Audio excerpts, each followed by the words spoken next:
compartilhar algo da palavra do Senhor aqui nesta manhã. Pedimos que o Teu Espírito nos conduza, nos dirija, em nome de Jesus. Amém.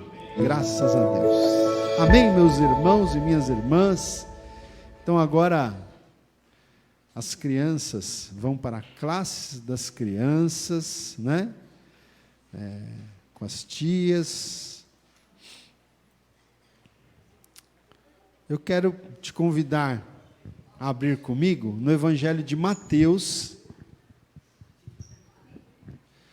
Mateus. Abra comigo lá no Evangelho de Mateus, primeiro livro do Novo Testamento. Nós vamos ler, irmãos, no versículo 25, capítulo 25. Mateus, capítulo 25.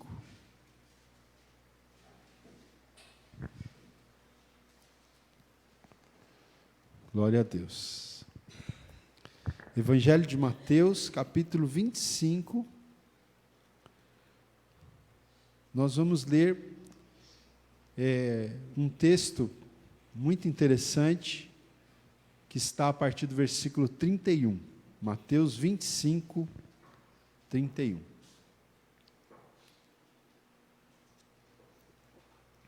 Diz o seguinte, então, todos acharam? Mateus 25, 31.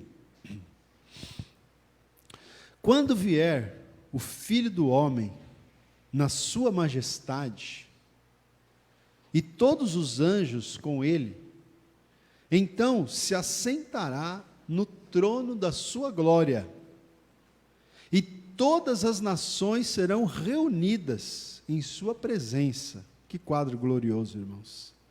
E ele separará uns dos outros, como o pastor separa dos cabritos as ovelhas. Porá as ovelhas à sua direita, mas os cabritos à esquerda. Então dirá o rei aos que estiverem à sua direita: vinde, benditos de meu Pai, entrai na posse do reino que vos está preparado desde a fundação do mundo. Porque tive fome e me destes de comer, tive sede e me destes de beber. Era forasteiro e me hospedastes, estava nu e me vestistes, enfermo e me visitastes, preso e fostes ver-me. Então perguntarão os justos: Senhor, quando foi que te vimos com fome e te demos de comer, ou com sede e te demos de beber? E quando te vimos forasteiro e te hospedamos, ou nu e te vestimos? E quando te vimos enfermo ou preso e te fomos visitar? O rei respondendo lhes dirá: em verdade vos afirmo que sempre que o fizestes a um destes meus pequeninos irmãos, a mim o fizestes. Então o rei dirá também aos que estiverem à sua esquerda: apartai-vos de mim, malditos, para o fogo eterno, preparado para o diabo e seus anjos. Porque tive fome e não me destes de comer, tive sede e não me destes de beber, sendo forasteiro, não me hospedastes, estando nu, não me vestistes, achando-me enfermo e preso, não fostes ver-me. E eles lhe perguntarão: Senhor, quando foi que te vimos com fome, com sede, forasteiro, nu, enfermo ou preso e não te assistimos? Então lhes responderá: em verdade vos digo que sempre que o deixastes de fazer a um destes mais pequeninos, a mim o deixastes de fazer. E irão estes para o castigo eterno, porém os justos para a vida eterna. Amém, irmãos? Que texto bonito, né? Que texto desafiador também, que nós acabamos de ler. Eu quero compartilhar com vocês nesta manhã uma palavra que, na verdade, eu vou me basear aqui, não gosto de plagiar ninguém, né? Eu vou me basear numa meditação que eu li aqui nesse livro, Sinais da Graça. Esse livro é um livro de meditações diárias, tem uma meditação para cada dia do ano, e é um livro, na verdade, esse livro é uma reunião de vários textos escritos por esse autor, que é o Philip Yancey, né, um autor que eu sempre falo aqui para vocês, que eu gosto muito de ler. Ele tem vários livros escritos, né? Tive a oportunidade de ler já alguns livros desse autor, e nesse livro aqui, chama Sinais da Graça, que é uma meditação para cada dia do ano. Então, os organizadores reuniram textos de vários livros dele, né? Pequenos trechos, e foram colocando esses pequenos trechos para a gente ir lendo a título de devoção a cada dia do ano, né? E ontem eu li esse texto aqui que eu quero compartilhar com vocês hoje, onde esse autor aqui, então, ele começa a chamar a nossa atenção para o seguinte fato. Se você tiver com a sua Bíblia aberta aí, ou se você tiver com o celular, não é? Como disse o Patrick outro dia aqui, né, Patrick? Só vale agora a Bíblia, né, Patrick? Né? Não vale o WhatsApp, nem o Facebook agora, tá bom? Nem o Instagram, né? Então aqui, no capítulo 24, você veja que a gente tem aqui uma sequência, né? Porque aqui, irmãos, nós já estamos naqueles momentos finais, né? Jesus está dando os últimos ensinamentos antes de ser crucificado, né? Tanto que você vai ver aí, ó, que a gente leu o capítulo 25, se você observar o capítulo 26, Jesus, ele já vai ser levado, ele já vai para o ele tem a ceia, né? A ceia, capítulo 26, ó, no versículo 26 também, você vai ver que vai ocorrer a última ceia, né, que o Senhor celebra com os discípulos. Depois ele vai para o Getsêmani, depois Jesus é preso, né? Depois, enfim, no capítulo 27, a gente já vai ter a crucificação de Jesus, a morte de Jesus. Então, esses capítulos aqui, capítulo 24, 25, são algumas orientações finais que Jesus está dando antes da sua morte, antes da sua crucificação e morte. E aqui Jesus, ele conta algumas parábolas, né? Ele conta algumas parábolas, por exemplo, ele conta aqui a parábola no capítulo 24, né? Gostaria que você acompanhasse comigo, capítulo 24, a partir do versículo 45, eu não vou ler todas as parábolas, mas eu só quero mostrar uma particularidade, uma coisa em comum, um tema em comum que essas parábolas têm, né? No finalzinho do capítulo 24, a gente tem a parábola do bom servo e do mal, né? Do bom servo e do mal. E aqui você vai ver que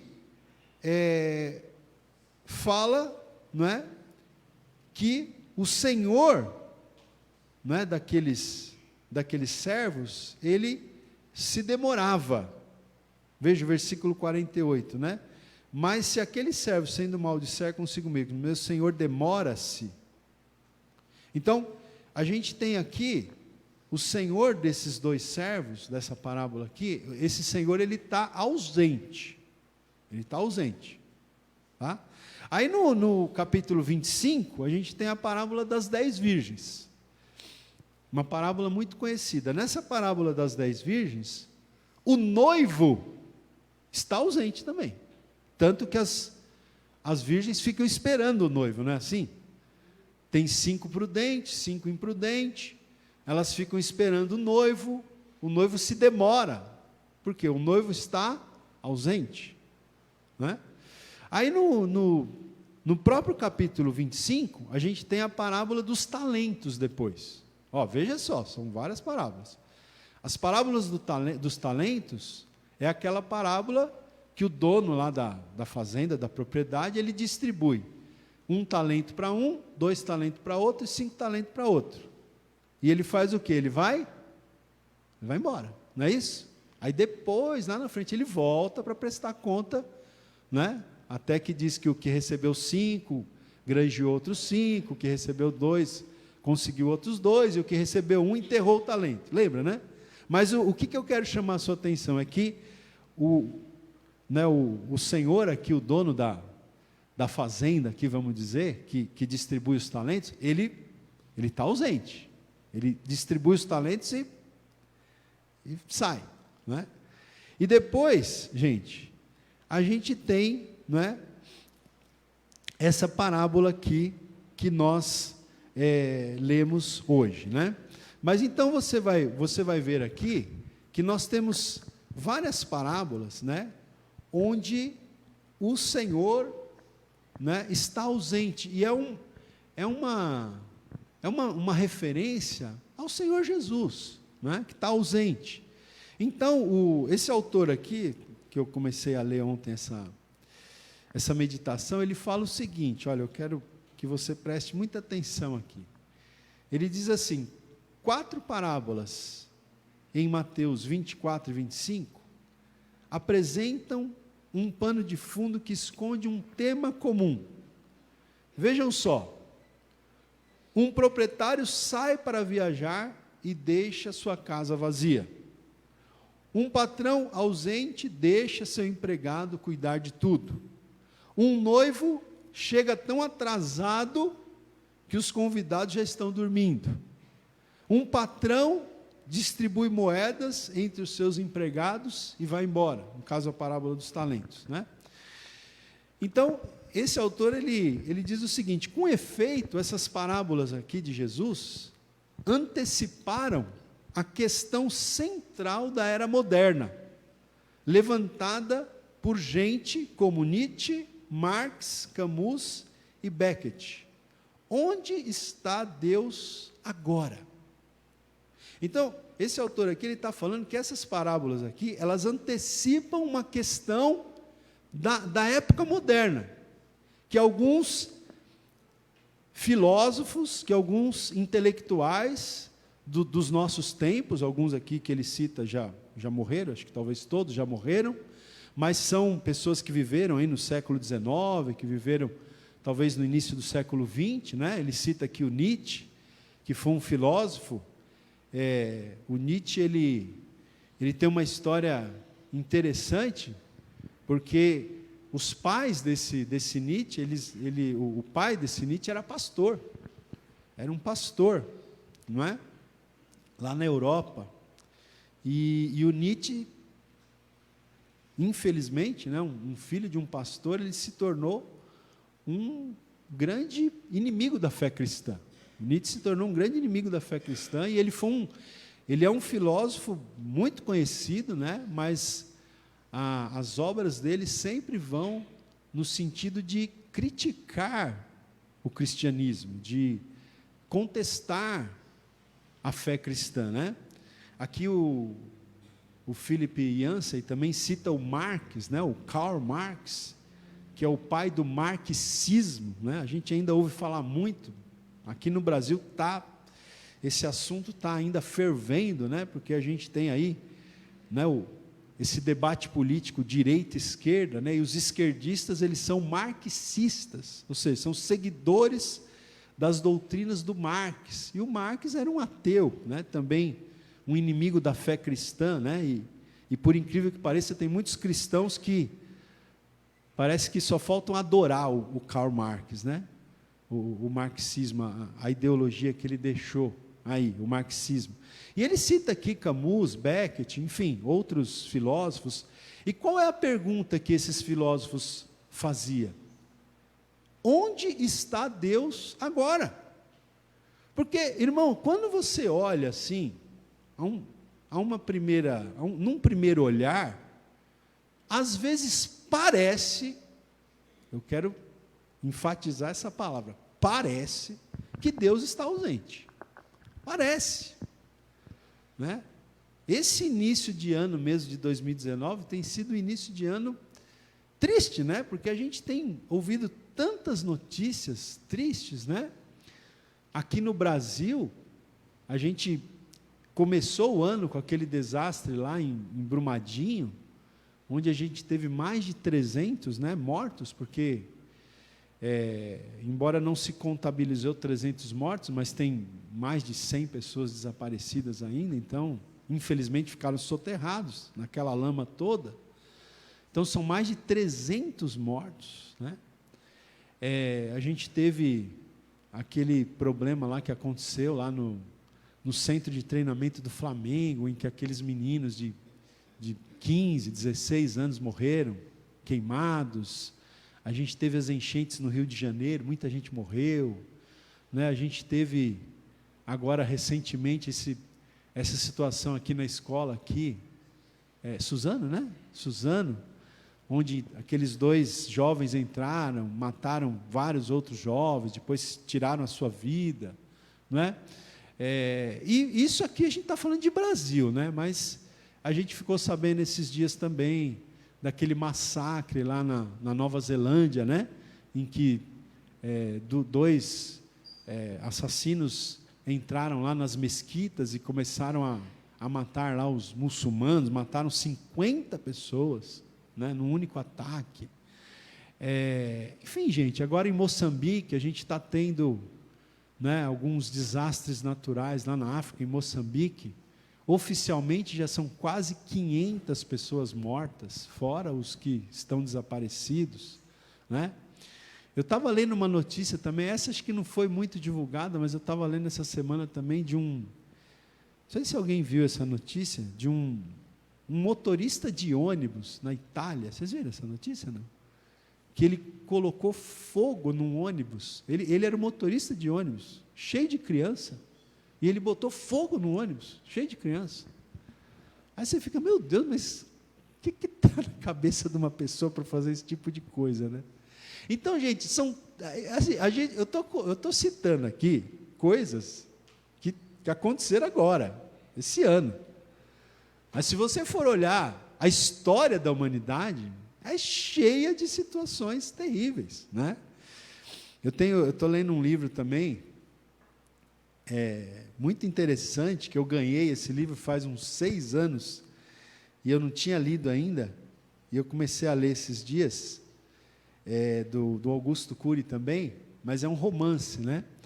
Em que ele chama-se O Colecionador de Lágrimas, onde ele fala da Segunda Guerra Mundial, e ele começa a falar, né, do Hitler, né, que foi o personagem central aí que começou a Segunda Guerra Mundial, e as atrocidades, né? Você lê, você não acredita, você fala, não, o ser humano teve capacidade de fazer isso, né? Só de judeus mortos foram 6 milhões. Você sabe o que é 6 milhões, gente? 6 milhões de pessoas só de judeus. É metade da população da cidade de São Paulo. E a cidade de São Paulo, vamos convir, é a cidade que tem mais população no Brasil, uma das cidades mais populosas do mundo. 6 milhões de judeus, crianças, idosos, mulheres, homens, colocados em câmaras de gás, né? Para morrer aos poucos lá, asfixiados, enfim, inalando aquele gás. Mas não foram. O Hitler assassinou também. Ele não gostava dos marxistas, então ele assassinou marxistas, ciganos, homossexuais e também alemães, né? Eu não sabia disso. Lendo esse livro, eu fiquei impressionado, porque ele mandou assassinar, sabe quem que ele mandava assassinar? Idosos, que eram pessoas que, né, não produziam mais, e deficientes mentais. Para ele já eram pessoas que já não tinham mais utilidade. Então ele mandava assassinar assim, né? Então, quando você olha para a história da humanidade, você vê tantas atrocidades, tantas coisas tristes e injustas, que levam esses pensadores aqui, né, que não têm temor de Deus, a fazer essa pergunta: onde está Deus agora? Onde está Deus que permite que essas coisas aconteçam, que essas atrocidades aconteçam na face da terra?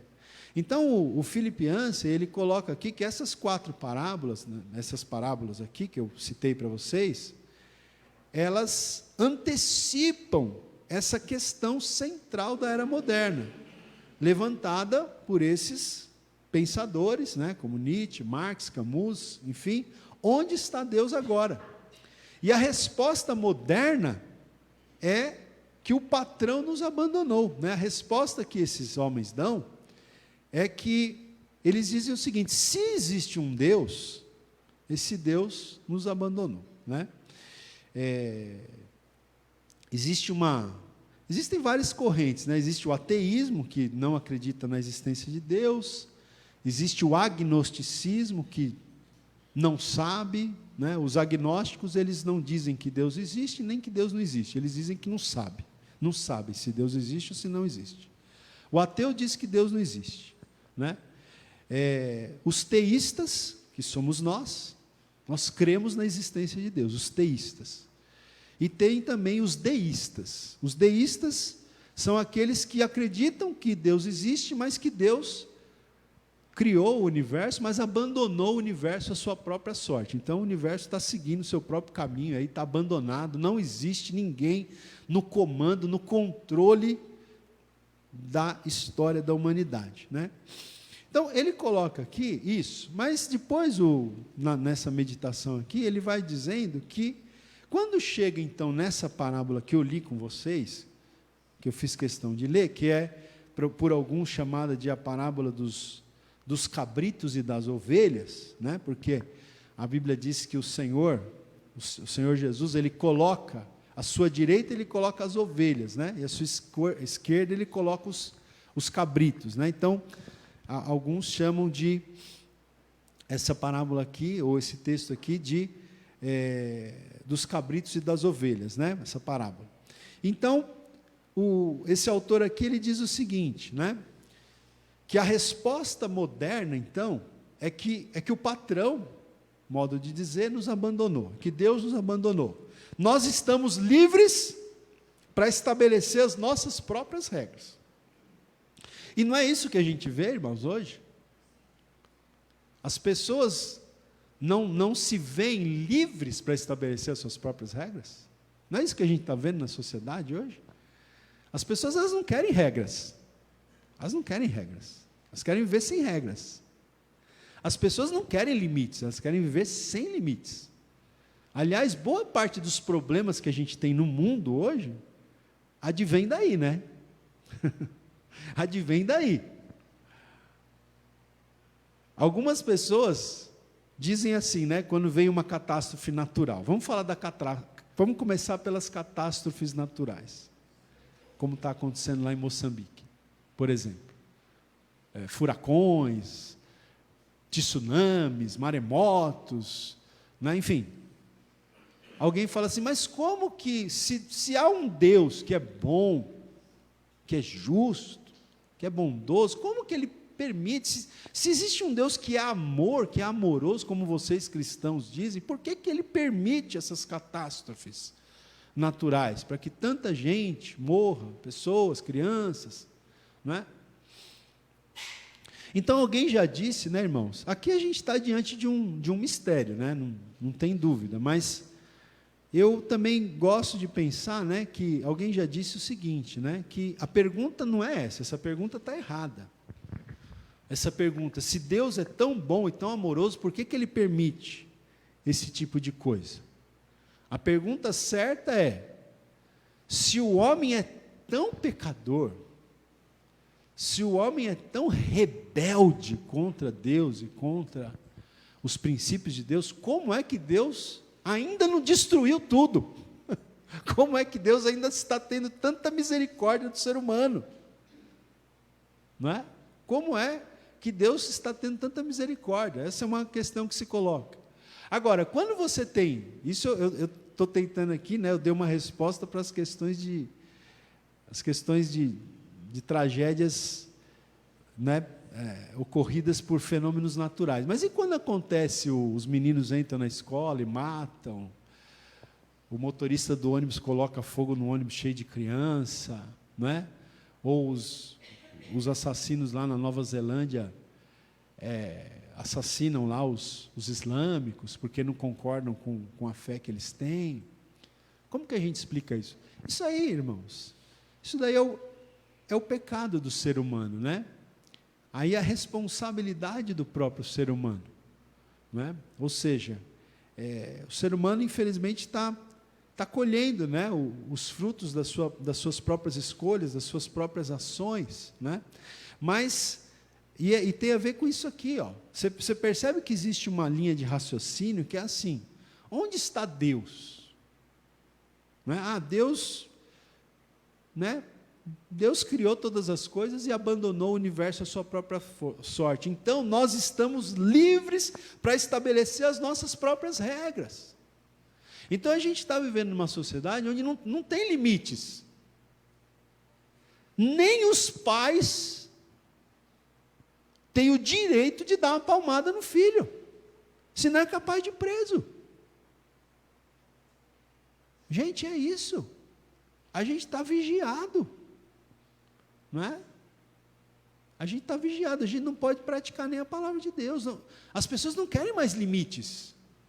Por isso que a gente tem essa situação hoje, que os alunos batem nos professores, desrespeitam, agridem. Não tem mais limite. E ai do pai e da mãe que quiser colocar um limite no filho, é capaz do Estado, desses defensores aí das liberdades, né? Esse exagero de liberdade, capaz ainda de te levar nas barras da justiça. E isso para não dizer, né, gente, a questão, né, da sexualidade, né? As pessoas, elas querem estar livres para estabelecer as suas próprias regras.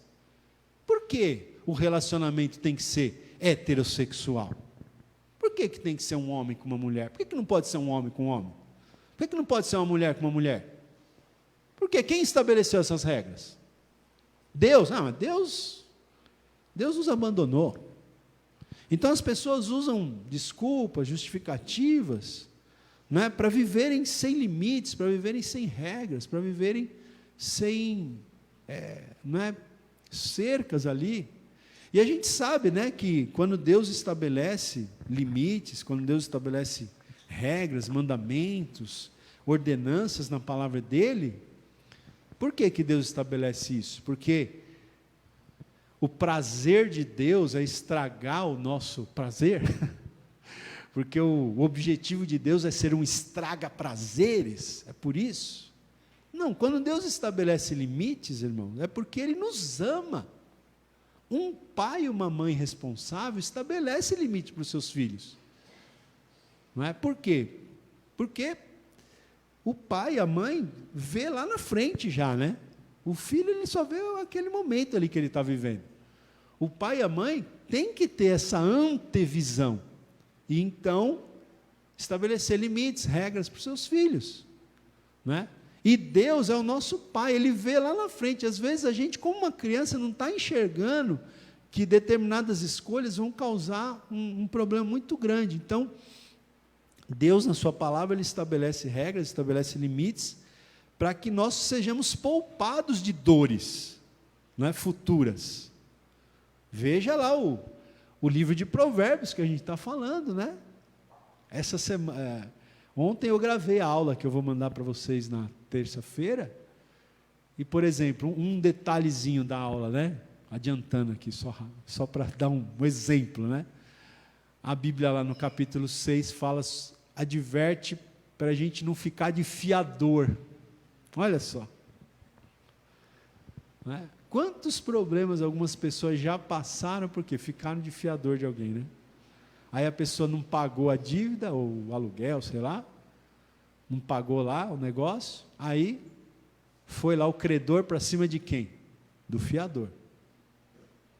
E aí você teve que pagar, correu o risco de perder propriedades, e a Bíblia está falando, não fique de fiador. Provérbios capítulo 6. Então, quando a palavra de Deus dá essas dicas para a gente, É para nos poupar de problema, irmão.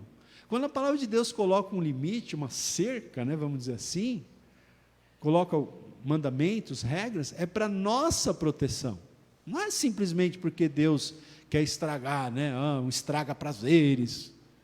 Não, é porque Deus quer a nossa, né, a nossa proteção mesmo, né?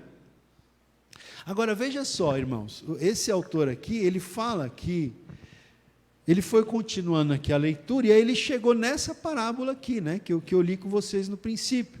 E ele diz aqui: eu conhecia bem a mensagem das ovelhas e dos bodes, mas nunca percebi, diz ele, a sua conexão com as parábolas que a precedem.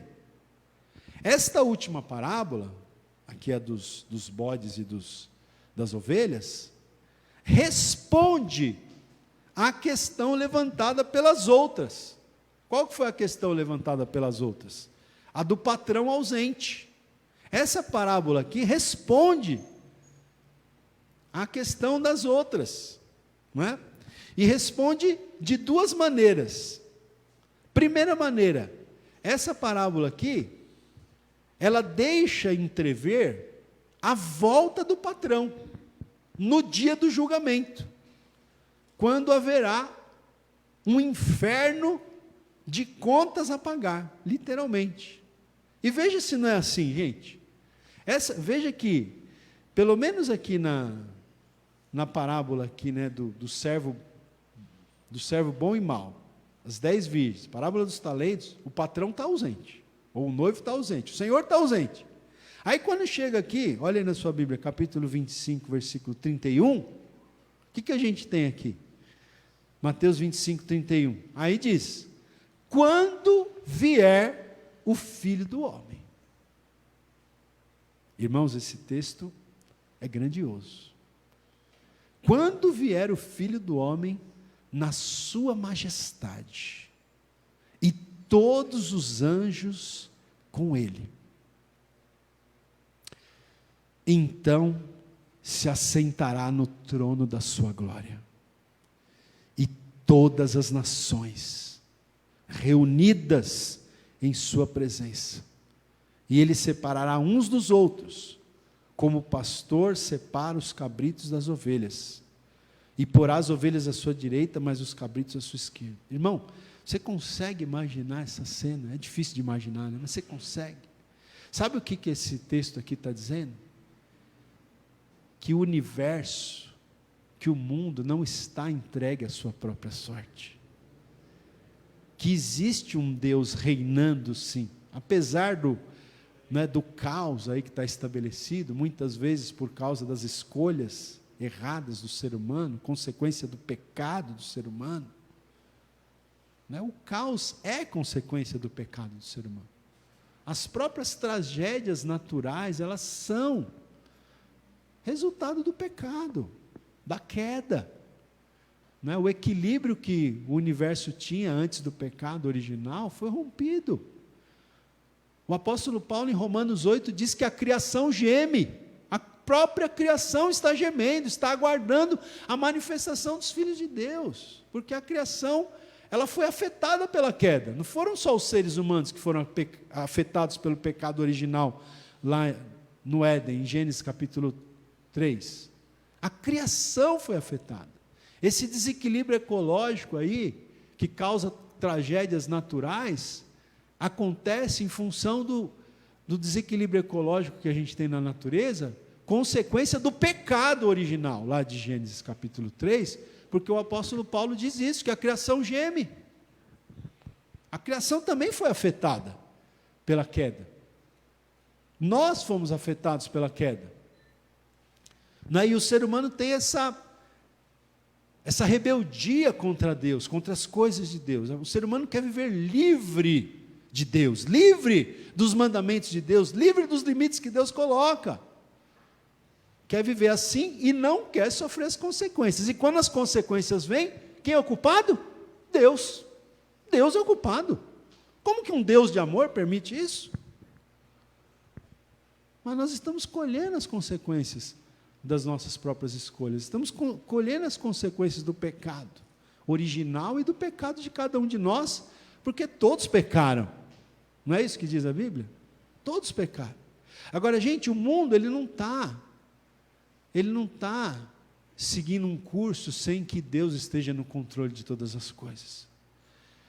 Existe aí um parênteses, em que Deus parece ausente. Mas, como diz esse autor aqui, na sequência dessas parábolas, chega essa parábola aqui, que diz que o Filho do Homem vai vir. Ele vai vir em majestade. Imagina, a majestade de Jesus na sua segunda vinda, os anjos com ele, e ele vai se assentar no trono da sua glória. A partir desse lugar ele vai julgar, porque a Bíblia diz, e todas as nações serão reunidas em sua presença. Todas as nações, todos os grandes e pequenos, estarão diante do Filho de Deus para prestar contas. Todos esses aqui, não é? Que infelizmente incitaram a humanidade contra Deus, contra Jesus. Nietzsche vai ter que se dobrar. Karl Marx, quanto estrago esse homem causou com as suas ideologias e ainda causa. Vai ter que se dobrar diante do Senhor Jesus, vai ter que prestar conta. Todos, grandes e pequenos, reis, rainhas, presidentes, primeiros ministros, chanceleres, príncipes, todos terão que se prostrar diante do Filho do Homem na sua glória, na sua majestade. Então, essa parábola aqui, ela deixa entrever que o patrão vai voltar no dia do julgamento, e haverá contas a pagar. Agora veja, o segundo aspecto que ele fala dessa parábola aqui, e esse é uma coisa interessantíssima, eu quero fechar essa mensagem com isso aqui, que é um desafio, é um desafio para nós, né? Uma confrontação para nós. Ele diz aqui que a parábola, essa que eu li com vocês, ela nos permite compreender a pausa, o tempo intermediário, o intervalo de séculos em que Deus parece ausente. A resposta é ao mesmo tempo profunda e chocante. A resposta que essa parábola traz, ela é profunda e ela é chocante. Por quê? Deus não desapareceu, de modo algum. Deus não desapareceu. Ele assumiu, isso sim, um disfarce extremamente improvável. Olha que coisa interessante. Deus não desapareceu. Ele assumiu um disfarce, sabia? Deus está disfarçado. Um disfarce extremamente improvável. Sabe qual é o disfarce de Deus? Nesse tempo intermediário em que o Senhor deixou os servos encarregados, não é? E ele saiu, depois ele não vai voltar. Não foi assim na parábola dos talentos? Ele deu os talentos, saiu, depois voltou, não voltou? Para prestar contas. Sabe como Deus está disfarçado nesse período de intervalo? Ele está disfarçado de estrangeiro, de pobre, de faminto, de prisioneiro, de enfermo, de maltrapilho. É isso. Tanto que Jesus falou aqui, né? Que ele vai colocar as ovelhas à direita e os bodes à esquerda. E aí para as ovelhas, né, que estão à direita, ele vai dizer: vinde, benditos de meu Pai, entrai na posse do reino, que vos está preparado desde a fundação do mundo. Por quê? Eu tive fome, e me deste de comer. Ou seja, eu estava disfarçado em faminto, E vocês perceberam isso, vocês me deram de comer. Eu tive sede, eu estava disfarçado em uma pessoa sedenta. E vocês me deram de beber. Eu era forasteiro, eu era um estrangeiro. Eu era um haitiano, um boliviano. Eu era um nigeriano. E vocês me hospedaram. Eu estava nu. E vocês me vestiram. Eu estava enfermo. Eu estava disfarçado de enfermo. De uma pessoa que está lá no leito do hospital. Eu estava disfarçado lá. De enfermo. E vocês me visitaram. Eu estava disfarçado de preso. E vocês me foram ver. Aí os justos vão perguntar: Senhor, mas quando foi que nós te vimos com fome, com sede, forasteiro, nu, enfermo ou preso e nós te assistimos? Quando foi? Aí Jesus diz, né? Em verdade vos afirmo que sempre que o fizestes a um desses meus pequeninos irmãos, a mim o fizestes. Então, gente, é isso, não é?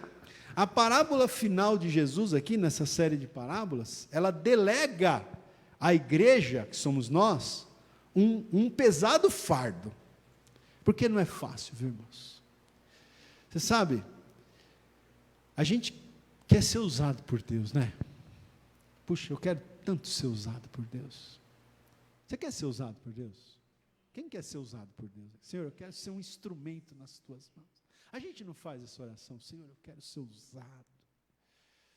Quero ser um instrumento nas tuas mãos. Só que na nossa cabeça, irmão, ser usado por Deus, sabe o que é? É pregar para multidões. 5 mil, 10 mil, você está lá pregando, você fala: estou sendo usado por Deus. Não é? A gente acha que ser usado por Deus é isso. Aí Deus fala assim: olha, você quer mesmo? Senhor, eu quero ser um instrumento nas tuas mãos, eu quero ser usado por ti. Você quer mesmo? Então tá, então eu vou colocar uma pessoa enferma para você cuidar dela, tá bom? Você cuida. Ah, não, Senhor, isso eu não quero. Isso não. Porque Deus está disfarçado, irmão, uma pessoa enferma, né? Ontem teve o projeto lavando os pés, né? Não teve, Daniel? Vocês foram lá servir Jesus lá. Jesus estava disfarçado lá naquelas pessoas que receberam aquela marmita, que receberam aquelas roupas. Era Jesus ali. Ele não está ausente, ele está disfarçado, não é? Ele está disfarçado. Então, agora, não é fácil, esse serviço não é fácil, irmão. A gente quer serviço que apareça. A gente quer serviço, né? Que ser visto, né? A gente não quer serviço, a gente quer ser visto. Não é verdade? A gente quer ser visto, não serviço. Não é? Então, essa missão que Deus dá à igreja é um pesado fardo. É que ele fala aqui, a parábola final de Jesus delega à igreja um pesado fardo, mas é o único fardo que apresenta uma solução duradoura para o mundo. O mundo não está um caos? Como é que a gente vai melhorar um pouquinho? Não vai resolver todos os problemas, mas como é que a gente vai melhorar um pouquinho? Servindo os que precisam, não é? Servindo os que precisam. E a gente, olha, irmão, nós não somos fáceis, viu? Lembra que eu falo? A irmã Fátima não está aqui. Nós somos terríveis. Porque às vezes a gente é capaz ainda de, num trabalho social como esse que está sendo feito aqui, do projeto Lavando os Pés, às vezes a gente pode assim ainda falar assim: ah, mas esse pessoal está na rua porque eles merecem estar na rua, eles não trabalharam, eles não se esforçaram, não é? Por que eles estão lá? Fugiram de casa, sei lá, a gente começa a arrumar 1000 desculpas, irmão, para não fazer o que a gente tem que fazer, não é? Olha, aqui o texto fala de visitar preso. Aí você fala: ah, mas os presos? Ah, os caras roubaram, mataram, violentaram mulheres. Eu vou lá ainda falar para eles? Você percebe que Jesus não tá perguntando o que o preso fez? Mas ele está dizendo que ele está lá, esperando a nossa visita, no presídio. Irmãos, interessante, esse autor mesmo, Philip Yancey, ele conta até alguns testemunhos assim, de coisas tremendas que Deus fez em prisões. Porque o Espírito Santo não pode salvar presos? O Espírito Santo não pode salvar pessoas que mataram outros? O Espírito Santo não pode? Será que a gente vai impor limites ao Espírito de Deus?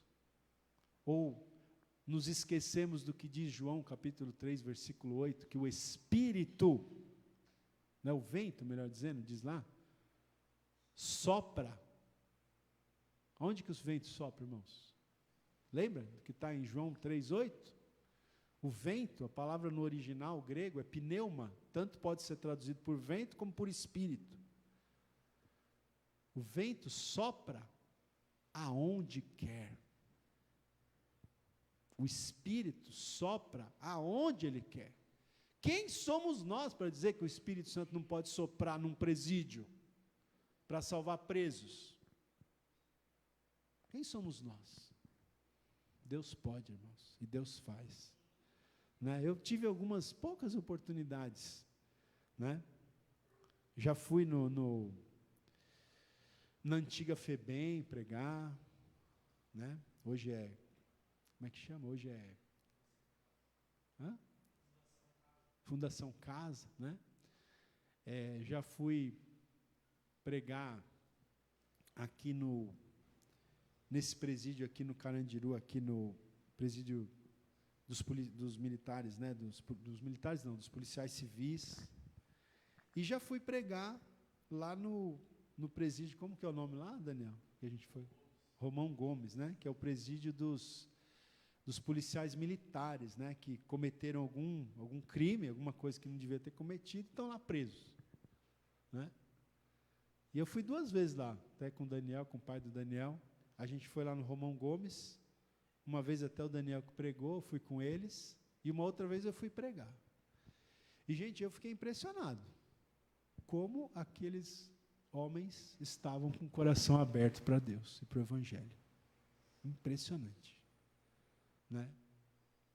Eu lembro que a gente pregou, a gente chamou o pessoal para frente para orar, o pessoal foi, gente. A capela cheia, lotada. É uma prisão pequenininha, apertadinha, né, o Romão Gomes aqui. A gente entra ali naquele corredor, as celas de um lado, uma quadrazinha do outro, assim, mas as celas tudo apertadinhas, beliche. Né? E aí, lá no fim do corredor, tem uma capela. E aí a gente fez o culto lá, sempre é feito culto lá, né? Muita gente faz. E eu lembro que eu preguei, e a gente chamou o pessoal veio para frente, ajoelhando, chorando, na presença do Senhor. Porque Deus pode alcançar essas pessoas. Amém, irmãos? O Evangelho é o poder de Deus. Diz o apóstolo Paulo, o Evangelho é o poder de Deus para a salvação de todo aquele que crê. Jesus não perguntou o que o preso fez. Ele falou, estou lá esperando você. Eu estou disfarçado em preso. Estou disfarçado em preso. Então, você percebe? Você percebe que é um fardo pesado, mas é o único fardo que apresenta uma solução para o mundo, nesse momento que o mundo está vivendo? Nós devemos nos opor à anarquia, insistindo que existe um dirigente, sim, desse mundo. Existe um patrão, sim, para todo o planeta, que, ao contrário de alguns políticos, vai distribuir uma justiça perfeita. Você pode esperar. Um dia Jesus voltará e vai sentar no trono, e Ele vai julgar com justiça. Ele vai distribuir uma justiça perfeita. Agora, até o retorno do patrão, cabe a nós demonstrar a presença de Deus. Porque a presença de Deus também está em nós. E Deus quer agir através de nós, através da igreja. Nós somos as mãos de Jesus, nós somos os pés de Jesus, nós somos os olhos de Jesus, nós somos os ouvidos de Jesus para ouvir os conflitos das pessoas, nós somos a boca de Jesus para falar o Evangelho. Até o retorno do patrão, cabe a nós demonstrar a presença de Deus. Estendemos as mãos às regiões necessitadas, às pessoas necessitadas, não por paternalismo, mas por amor, servindo os necessitados, servimos a Deus sob seus disfarces. Irmãos, quando a gente serve uma pessoa que Deus colocou no nosso caminho, não é? Deus colocou no nosso caminho, Deus coloca no nosso caminho certas missões aí, certas pessoas para a gente ministrar elas, cuidar delas, servir a Deus servindo a vida dessas pessoas. Servindo a essas pessoas, nós estamos servindo a Deus sob os disfarces que Deus tomou. Não é? Só para lembrar, estrangeiro, pobre, faminto, prisioneiro, enfermo e maltrapilho. Quando você encontrar uma pessoa assim, você tem a oportunidade de servir a Deus. Amém? Vamos ficar de pé na presença do Senhor. Glória a Deus, né? Uma mensagem missionária nessa manhã, né, irmãos? Porque a igreja não tem sentido de existir se não for para nós fazermos a diferença, né? Para aqueles que precisam da igreja do Senhor Jesus. Glória a Deus. Vamos louvar o Senhor com um cântico, depois nós vamos orar.